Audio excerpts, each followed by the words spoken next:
আসসালামু আলাইকুম প্রিয় দেশবাসী। ছাত্রদের এক মহাবিপ্লব, ফ্যাসিস্ট আওয়ামী সরকার পতনের এক আন্দোলন যা ইতিহাস হয়ে থাকবে এবং পৃথিবীর সব জালেমদের জন্য এটা গুরুত্বপূর্ণ একটি শিক্ষা হয়ে থাকবে।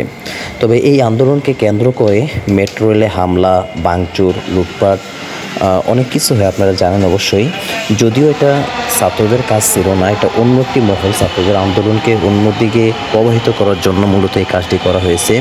কিন্তু এখানেও আমাদের জালেম সরকার তিনি মিথ্যাচার করে গিয়েছেন। তিনি বলেছিলেন যে এই মেট্রো রেল ক্ষয়ক্ষতি পূরণ করতে ৩০০ কোটি টাকার উপরে খরচ হবে এবং ১ বছরের সময় বেশি লাগবে।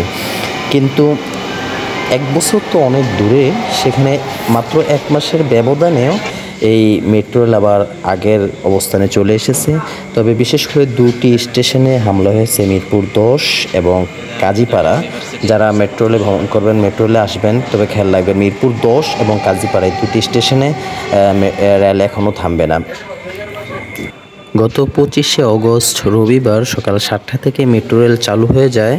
তবে যেটা জানতে পারলাম যে ওরা আরও আগেই মেট্রো রেল চালু করতে পারতো, তবে কর্মচারীরা কাজে না ফিরতে দেরি হওয়া এবং আন্দোলনও কিছু অংশ বাকি থাকা, যার কারণে মেট্রো রেল চালু